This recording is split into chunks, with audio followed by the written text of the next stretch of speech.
Welcome back, everybody, to the deep dive. This time, we're taking a closer look at this idea of persistence, the force that drives us through all the hurdles and towards our goals.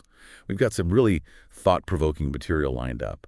And I think our mission today is to, well, unearth those little nuggets of wisdom that you can actually use, in your own life. Persistence. Yeah, it's a word we often throw around with grit and determination, right? But it's way more than just forcing your way through. It's a journey. It shapes who we are, and ultimately it's what influences, where we end up.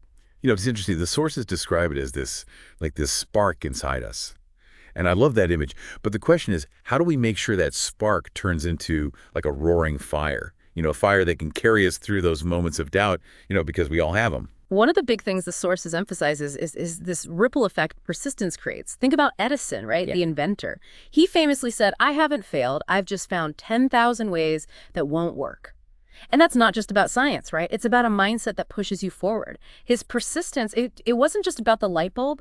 It changed how we live, how we work. Right. Edison's story is a perfect example of how persistence can lead to those like breakthrough innovations.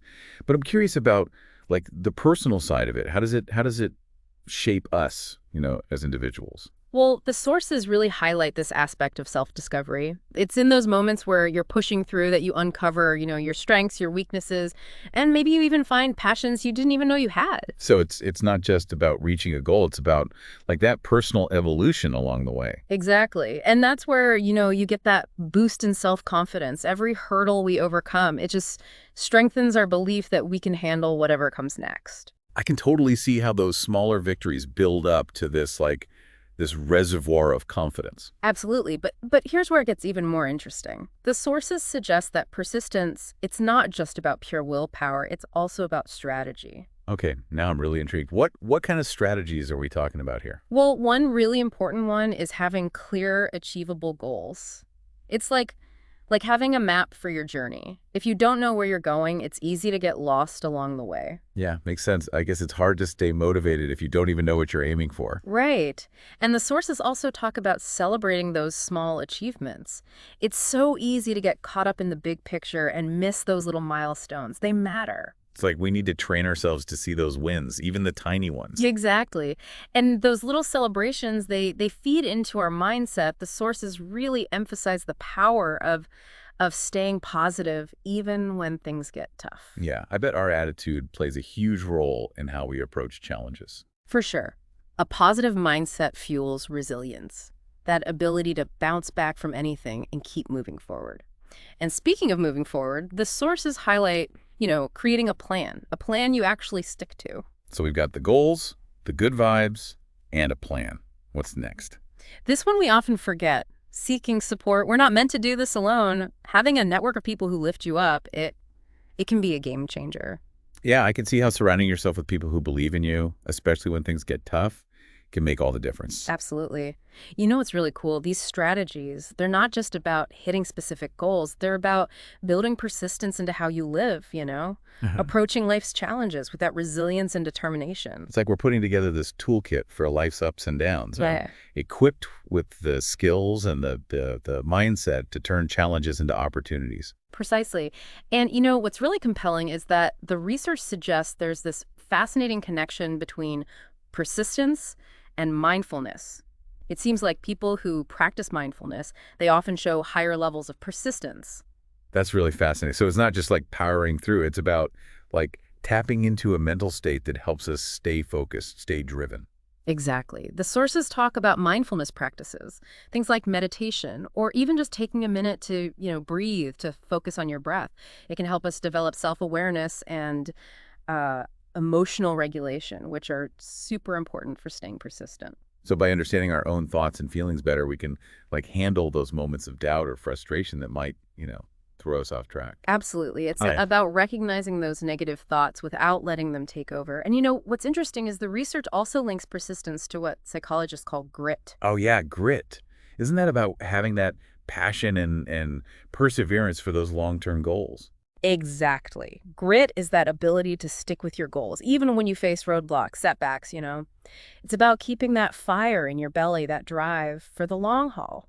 So while persistence might be what gets us through a tough week or month, grit is what keeps us going for years, maybe even decades. That's a great way to put it. And what's interesting is the sources suggest grit isn't something you're just born with. You can develop it, strengthen it over time. Okay, so how do we build up those grit muscles? Well, the sources point to a few things. One is having a growth mindset, that belief that our abilities aren't fixed. They can be developed through effort, through learning. So we see challenges not as threats, but as chances to learn and grow. Exactly. And, what's interesting is the research also emphasizes having a sense of purpose, a belief that our goals are actually meaningful, worthwhile. Yeah, I can see how having a strong why, behind our goals would make it easier to stay committed, especially when things get rough. Absolutely. And finally, the sources say having that supportive community around you can be a huge driver of grit. It's like having your own cheer squad. Right. Right. To keep you going, to help you back up when you fall. Precisely. And what's fascinating is the research goes beyond just the individual benefits of persistence.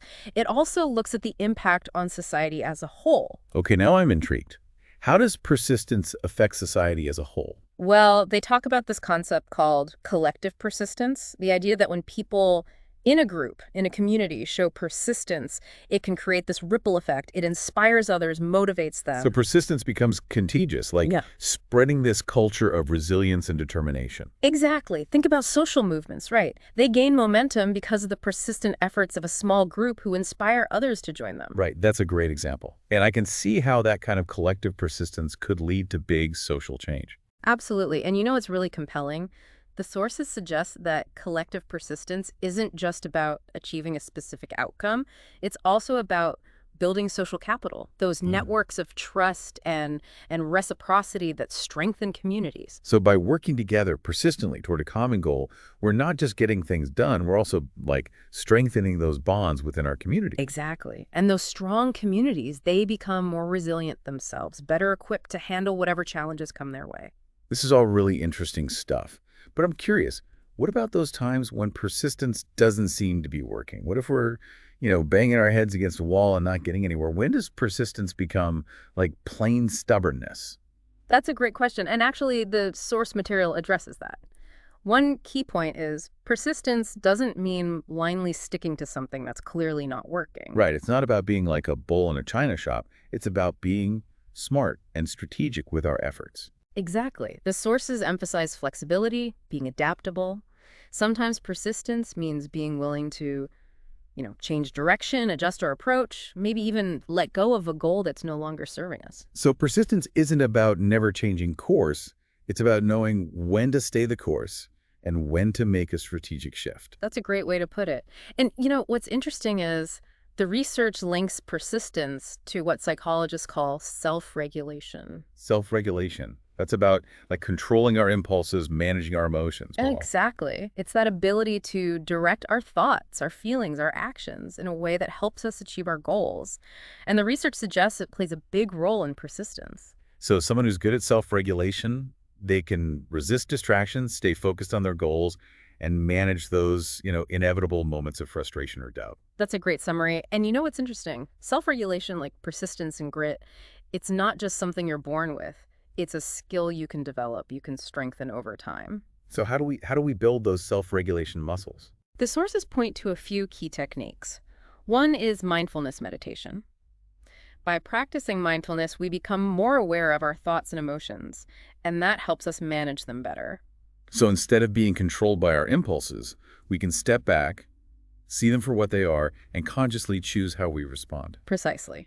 Another key technique is setting clear boundaries and creating routines that support our goals. So, like, if we're trying to be more persistent with our writing, we might set a specific time each day for writing, have a dedicated workspace to minimize distractions. Exactly. And lastly, the sources suggest seeking support from others can really help boost our self-regulation. It's like having an accountability partner, someone who helps you stay on track, encourages you when you're struggling. Precisely. And what's fascinating is that the research suggests self-regulation has a ripple effect, not just on our own lives, but on those around us. Okay, I'm intrigued. How does our self-regulation affect others? Well, when we model self-control, discipline, it can inspire others to do the same. So if we're consistent with our workouts or healthy eating, it might encourage our friends or family to adopt those habits too. Exactly. And what's really interesting? The research suggests This ripple effect can even extend to the next generation.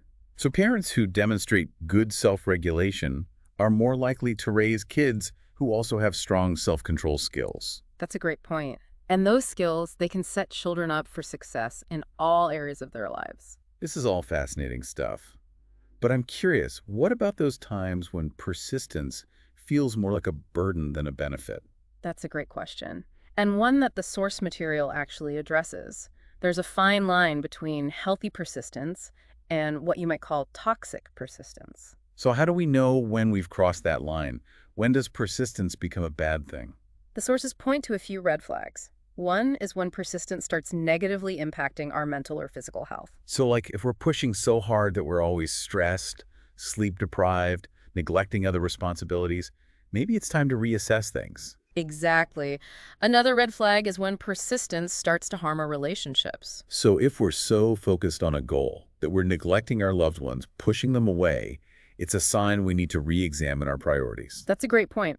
And finally, the sources suggest persistence can become toxic when it's driven by a fear of failure or a need for approval from others. So if we're only pushing because we're terrified of what people will think if we quit, maybe it's time to look at our motivations. Exactly. Healthy persistence comes from passion for the goal itself, not fear of failure or the need to please others. So it's about finding that balance between pushing ourselves to grow and knowing when to step back and reevaluate. That's a great summary. And you know, it's interesting. The research suggests a fascinating link between persistence and what psychologists call emotional intelligence. Emotional intelligence, isn't that about understanding and managing our own emotions and the emotions of others? Exactly. It's the ability to perceive, use, understand, manage, and handle emotions. And the research suggests it plays a key role in persistence. So someone with high emotional intelligence, they're better at recognizing their own emotions and the emotions of others, which helps them navigate tough situations more effectively. That's a great way to put it. And you know, it's interesting.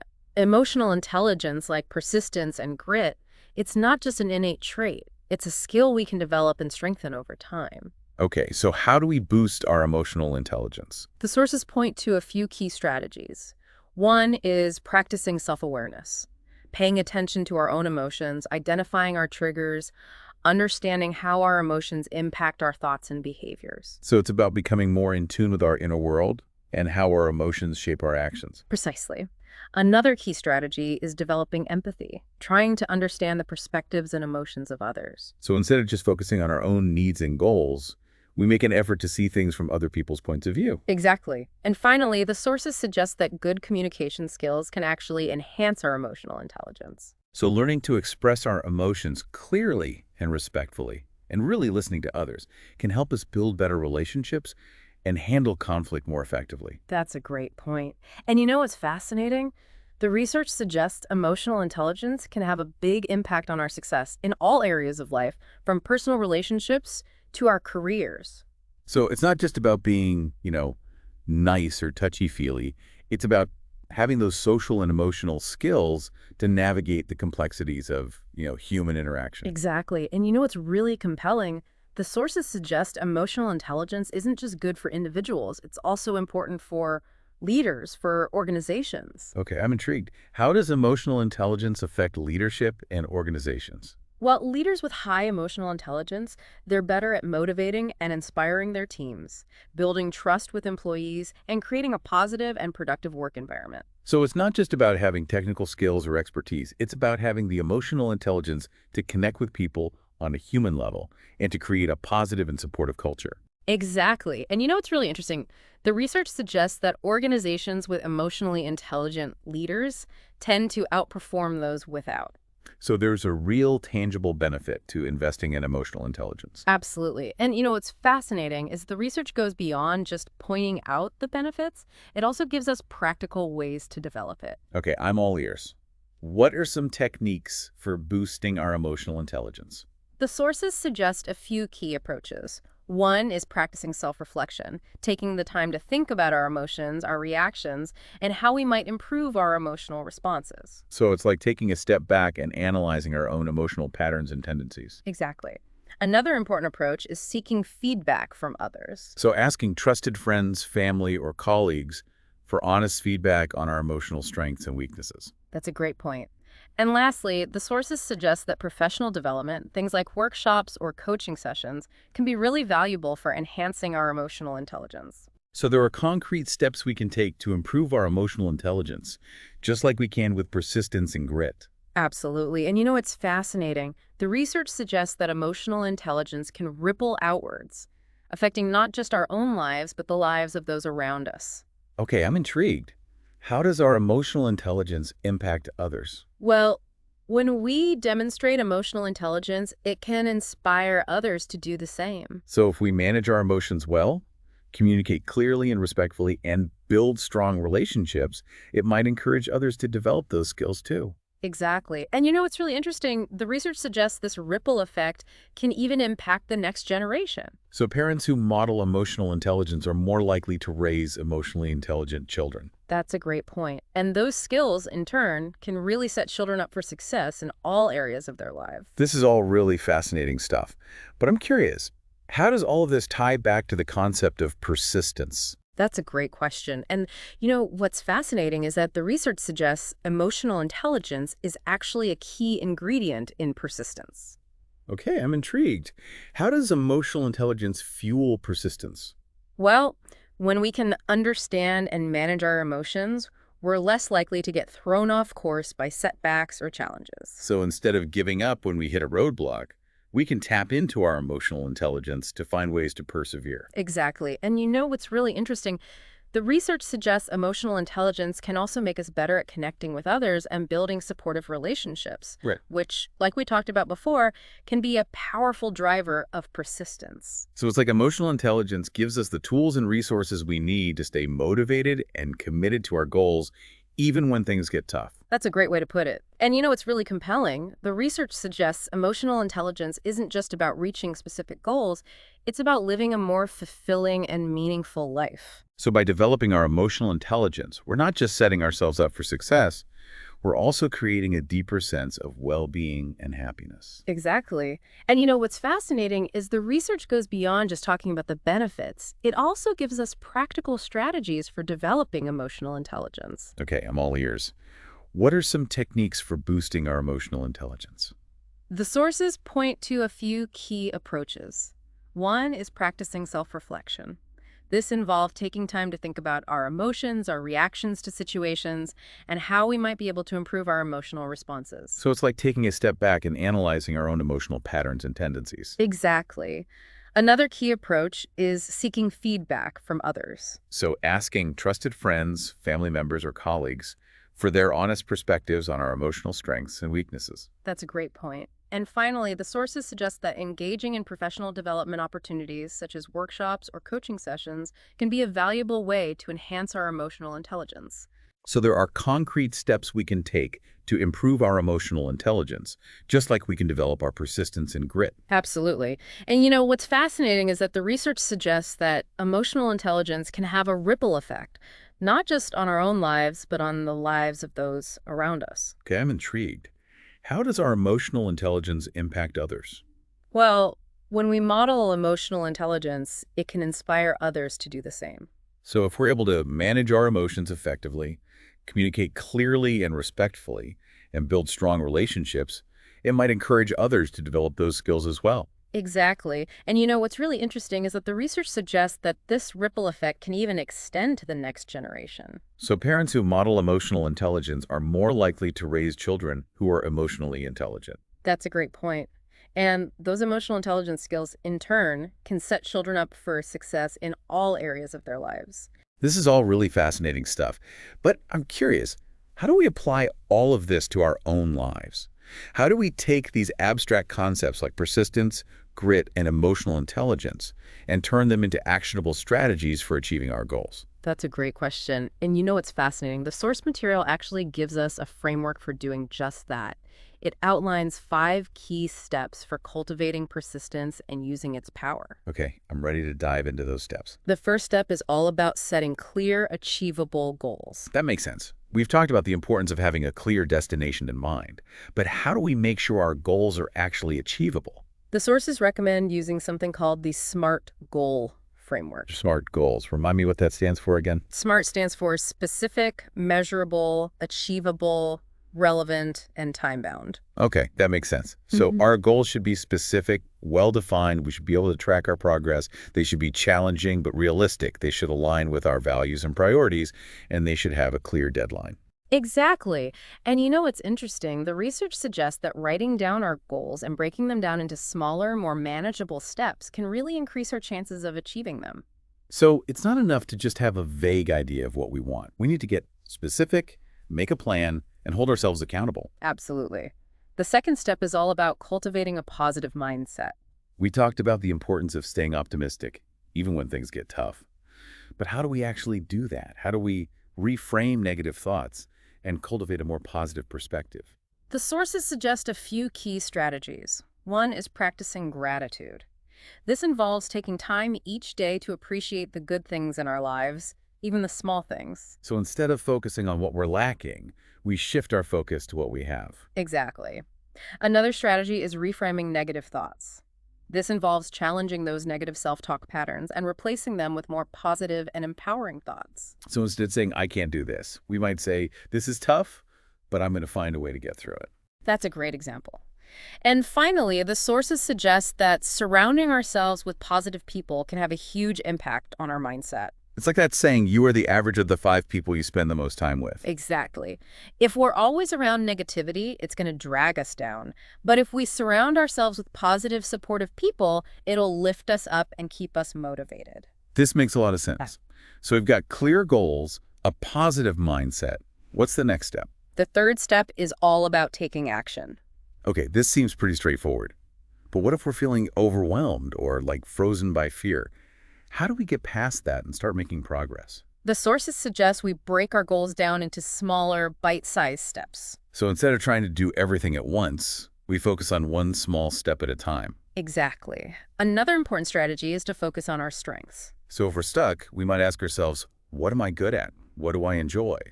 And then try to find ways to use those strengths to work towards our goals. That's a great point. And finally, the sources suggest that we don't have to wait for the perfect time or the perfect conditions to get started. So sometimes we just need to take a leap of faith and start taking action, even if we don't feel 100% ready. Exactly. The fourth step is all about seeking support. We've talked about how important it is to have people around us who believe in us and encourage us. Mhm. But how do we actually build that support system? The sources offer a few key strategies. One is to identify our existing support network. So thinking about who's already there for us, who we can turn to for advice, encouragement, or just a listening ear. Exactly. Another strategy is to expand our network. This might mean joining a group or organization that aligns with our interests or goals, attending networking events, or reaching out to people we admire. So it's about being proactive and intentional about building those connections. Absolutely. And finally, the sources emphasize that we shouldn't be afraid to ask for help. That can be hard for some people, but I know from personal experience that asking for help is a sign of strength, not weakness. That's a great point. And you know, it's interesting. The research suggests that people with strong support systems are more likely to achieve their goals and overcome challenges. So investing in our relationships can actually have a big impact on our success. Absolutely. The final step is all about celebrating our wins. Okay, that sounds like fun. But how do we celebrate in a way that really motivates us to keep going? The sources recommend a few strategies. One is to make sure our celebrations are meaningful to us personally. So if we love being outdoors, we might celebrate a big win with a hike in the mountains. Exactly. Another strategy is to share our wins with others. So telling our friends and family about our accomplishments or even posting about them on social media. That's a great point. And finally, the sources remind us that we don't have to wait for huge wins to celebrate. We can celebrate the small wins along the way, too. So acknowledging those little milestones, giving ourselves credit for our efforts, no matter how small they seem. Exactly. And you know what's fascinating is that the research suggests celebrating our wins, both big and small, can actually change our brains to focus on the positive. So it's not just about feeling good in the moment. It's about creating a positive feedback loop that motivates us to keep striving toward our goals. Absolutely. And you know, it's really compelling. The research suggests these 5 steps aren't just about achieving specific outcomes. They're about developing a lifestyle of persistence, a way of approaching life's challenges with resilience and determination. It's like building a toolkit for navigating all of life's ups and downs, right? Being equipped with the skills and the mindset to turn challenges into opportunities for growth. Precisely. And you know what's really interesting? The research goes beyond just providing these 5 steps. It also digs into the psychology of persistence, exploring what actually makes us able to persevere. Okay, I'm curious, what are some of the key psychological insights that the research highlights? Well, one important insight is the role of self-efficacy. That's our belief in our own ability to succeed at specific tasks. So the more we believe in ourselves, the more likely we are to keep going, even when faced with challenges. Exactly. And you know what's interesting is the research suggests that self-efficacy isn't just a fixed trait. It's something we can develop and strengthen over time. So how do we increase our self-efficacy? The sources highlight a few key strategies. One is setting realistic goals. When we set goals that are challenging but achievable, we're more likely to succeed, which in turn boosts our self-efficacy. So instead of setting ourselves up for failure by aiming too high, we start with smaller, more manageable goals and gradually work our way up. That's a great point. Another key strategy is looking to positive role models. So surrounding ourselves with people who have achieved what we want to achieve, who can inspire us and show us that it's possible. Exactly. And finally, the sources suggest that practicing self-compassion can be a powerful way to boost our self-efficacy. Self-compassion. Isn't that about treating ourselves with kindness and understanding, even when we make mistakes? Exactly. When we can be kind to ourselves and forgive ourselves for our shortcomings, we're less likely to let setbacks derail our efforts. So instead of beating ourselves up when we stumble, we treat ourselves with the same care and compassion that we would offer a good friend. That's a great way to put it. And you know what's interesting? The research suggests that self-compassion can actually increase our resilience and motivation. So instead of letting those negative thoughts, take over, we acknowledge them, accept them, and then consciously choose to focus on more positive, empowering thoughts. Exactly. And you know what's really fascinating? The research suggests that self-compassion can actually make us more resilient and motivated. It helps us bounce back from setbacks quicker and with a stronger sense of determination. This all kind of goes back to what we were talking about before, about the importance of mindset, right? It's not just about like pushing through, it's about cultivating that inner strength and resilience that helps us handle challenges effectively. Absolutely. And another key psychological insight from the research is the role of motivation. It turns out there are different kinds of motivation, and understanding these can really help us fine-tune our strategies for persistence. Okay, I'm intrigued. What are the different types of motivation and how do they, factor into persistence? Well, there's intrinsic motivation. That's the motivation that comes from within, the drive to do something simply because we enjoy it or find it personally rewarding. So like if we're intrinsically motivated to write a novel, it's not about fame or fortune, it's because we love the process of writing itself. Exactly. And then there's extrinsic motivation, which comes from outside factors like rewards or punishments. So if we're extrinsically motivated to exercise, it might be because we want to lose weight to fit into a certain outfit, or because our doctor told us we need to be more active for our health. Exactly. And you know what's interesting is that the research suggests intrinsic motivation is more likely to keep us going over the long term. That makes sense. If we're only doing something for external rewards, we might lose steam once we get that reward, or if those rewards disappear. Absolutely. So to cultivate real persistence, it's important to tap into that intrinsic motivation, to find that deeper sense of purpose and passion that really fuels our efforts. That makes a lot of sense. But what if we're having trouble finding that intrinsic motivation? What if we just don't enjoy the task at hand? That's a great question. And, you know, the research suggests we can actually cultivate intrinsic motivation even for things we might not initially find enjoyable. Okay, I'm all ears. How do we do that? Well, one strategy is to focus on the bigger picture. So if we're struggling to get motivated to study for a really tough exam, we might remind ourselves that this exam is a step towards a career that we're really passionate about. Exactly. Another strategy is to break down big, intimidating tasks into smaller, more manageable chunks. So instead of feeling overwhelmed by the whole thing, we focus on completing one small step at a time. Absolutely. And finally, the sources suggest that finding ways to make the task itself more enjoyable can really boost our intrinsic motivation. So like if we're dreading a workout, we might try listening to our favorite music or working out with a friend. That's a great example. And you know what's fascinating? The research suggests that these strategies can actually change our brains over time, making it easier to find motivation and stay persistent even when things get challenging. This is all so insightful, but before we finish up, I want to touch on one more thing that came up in the material. The difference between persistence and perfectionism. Oh, that's such an important distinction. Persistence is about striving for excellence, about always learning and growing.